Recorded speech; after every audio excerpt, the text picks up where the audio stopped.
Hi everyone and welcome to my channel. I am Jessica. Welcome or welcome back if you have been subscribed, and welcome if this is your first time. I talk about Kyudo and different martial arts as well as traditional culture in Japan, different weapons, different types of things. Please stay tuned and subscribe if you're interested in that type of content.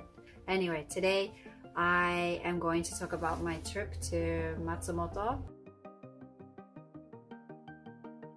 I live in Saitama, so the trip to Nagano itself took a couple of hours, and you can get a Shinkansen up to a certain point, but it's to Nagano, and then from Nagano I needed to get an express train. And I had a really yummy obento, which is the ikiben, which is the lunchbox that they sell inside the station. I had a lot of activities planned for the day, so I was a little bit worried whether or not I'd be able to fit everything in. The first part of my visit was a visit to Hanakomichi Kimono Rental, and that's in part 1, the video of me getting changed into armor, and that was really nice.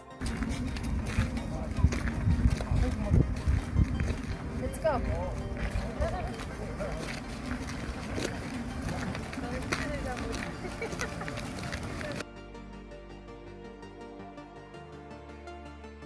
So Matsumoto Castle, originally known as Fukashi Castle, is one of Japan's premier historic castles.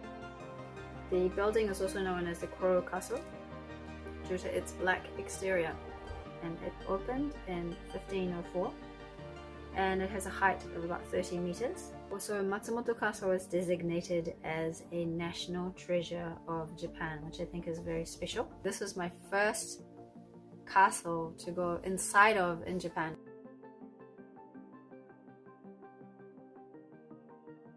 Actually, I was gonna go and look for him, but he came a little bit early and he walked up to us, and I couldn't believe how tall he was. He's so big. I'm 166 centimeters tall and he's much taller than me.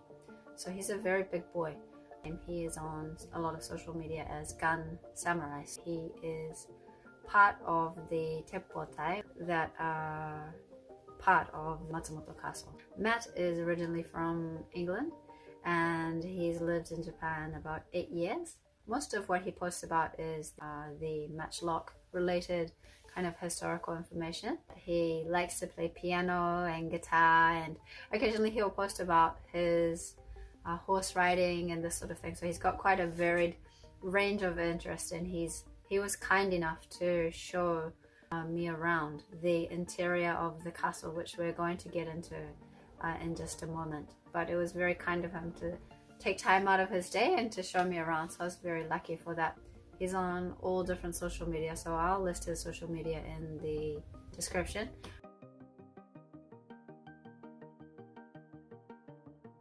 And as we walked through, we approached the castle from the Kuromon gate, and as we were walking across the moat, I noticed so many kamon in the tiles of which are family crests.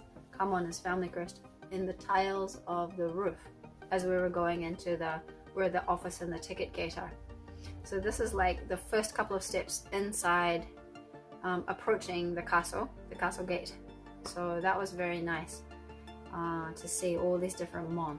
And I researched, and it said that the many times that it had been rebuilt, materials were reused, which I really love, and the different mon from different clans who used this castle. We walked to the area right in front of the Kuromon, and he turned around and said, you know, if you look at the design, where we've just come in from, the gate can be shut, and we were just about to go into, the gate can be shut. So if you look at the space, like it was reasonably wide, but if you could imagine the gate shutting after enemy had come in to, for example, invade a castle, they would basically be inside an encased area, like they'd be trapped. Mount and Taikon over the other side is exactly the same. It's a bit clearer to see. Normally people walk straight through without looking. There's a lot to see here. Yeah, I think so. If you were shooting, it's almost attacking the castle. Above the Kuromon, there were long rectangular windows, long rectangular windows, and small square windows. They are called sama. So there's yazama and teppozama, and yazama are for arches, and that's why they're longer. And then teppozama are the smaller windows for the gunners. The windows are facing over this courtyard, over this small area where we're standing in at the time. So they can aim down, and basically it's like shooting fish in a barrel, I would imagine, because the enemy would not be able to escape anywhere. There are walls all around each side, and then gate in gate. So basically you're stuck. Parabolic shot. Oh my gosh, that's awesome. But on the outside it's very narrow. And so that one's actually the long one. It's in those long ones. That is so cool. So you can shoot from here to the people at the really, so you get plenty of defensive coverage. That's so interesting. 2 people at each window. Oh no way. The commander at the top, directing the gunnery. The design of the castle is very well thought out and very, very interesting. Even the first 5 minutes inside, not even inside the interior of the castle, just going into the castle was really a big surprise for me. So thanks to Matt-san, who explained about this design. It was so very interesting.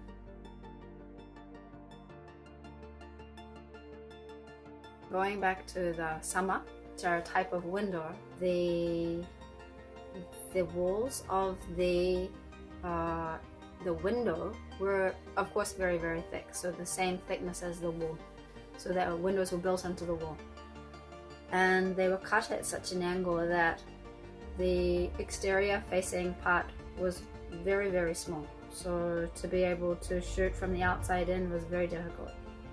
But towards me, the angle was very, very wide, so I would have a wide range of movement. Like if I was going to be shooting someone, I could move the whole barrel of the gun from left and right. Then I remembered back to when I was younger, and I had I'd researched about castles, and I'd looked at castles, and I really used to love King Arthur. I remember seeing a European style of window.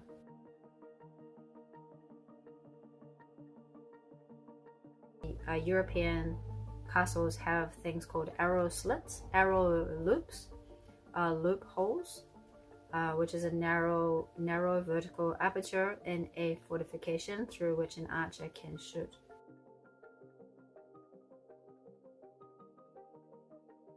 So if you have the opening as small as possible, and then the angle towards you is wide, how they would see that far and that far, I'm not sure.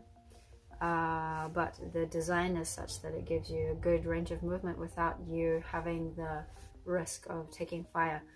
In talking to Kurosu sensei, who is one of the Kyudo teachers, he's Heikiryu, he works as a teacher at a university.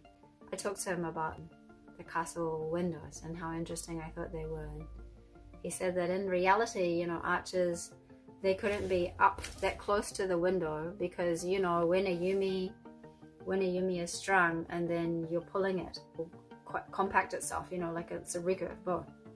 And then when you let go, to some extent, the bow will open up a bit. And he said the problem with those yazama, the arch windows, is that you had to stand quite a way away. Otherwise, the bow would hit the top of the window.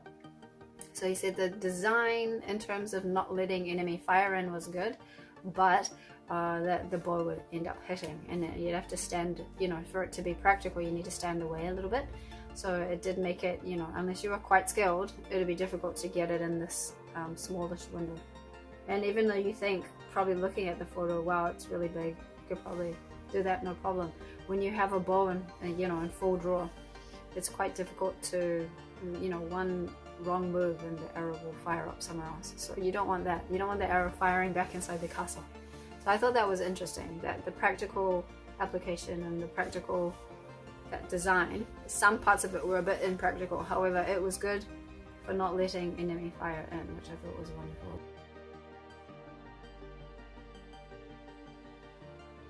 Matt talked to me about the different materials.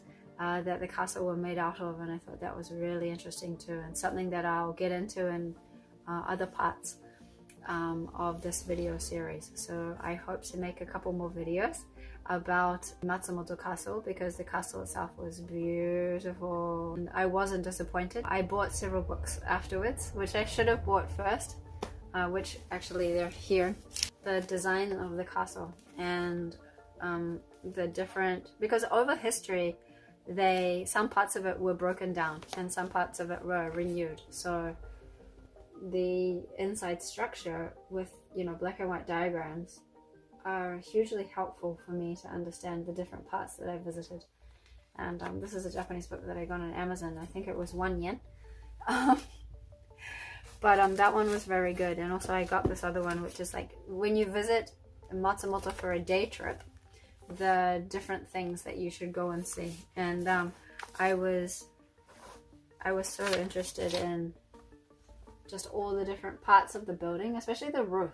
The roof for me, and the different secret, you know, holes and nooks and crannies were the most amazing and interesting things to me. Anyway, I will get into those in subsequent videos. If you have anything you'd like to know about Matsumoto, I will ask Matt and I will make a video on it for you if you're interested.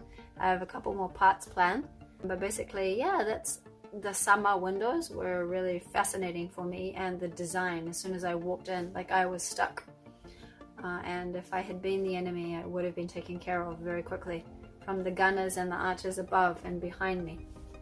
So this whole design of the castle, that was my first taste, and it was really, really amazing. Anyway, stay tuned, and I will talk to you soon. Bye.